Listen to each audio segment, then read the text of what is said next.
So John McCallum is gone, and the US has announced the 13 criminal charges against Huawei and executives. So the China file, it's all done now. Canada's vindicated, wrapped up in a bow, right? Wrong. Still a lot we need to do on this file. For starters, we need to know, what is the Prime Minister's China policy? An increasing number of experts, nonpartisan people are coming forward and saying, what gives? What is your position on this?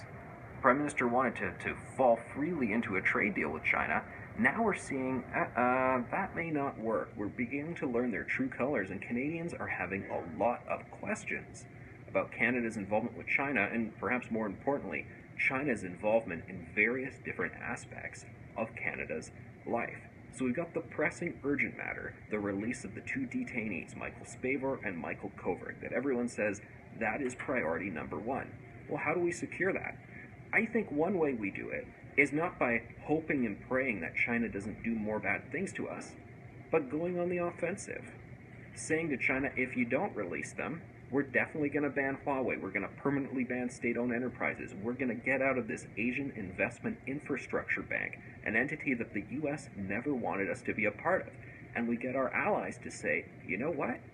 We will do the same if you don't release these guys, because it shows you're not honest brokers. We can't trust you. Once that issue is dealt with, that's the short term though.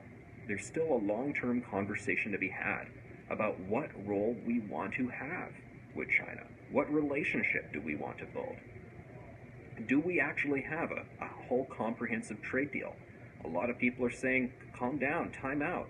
Maybe instead we should do sectoral deals, meaning, all right, if you want to do something with the hospitality industry, with tourism, let's work that out. But baby steps, baby steps. See what we can do and what we can trust and work from there. Those other ideas I talked about, state-owned enterprises, we need to have a serious conversation about whether or not we want any of them to be able to purchase anything in Canada anymore. I'll say the worst decision Stephen Harper ever made in his tenure was letting CNOOC-Nexen deal go through.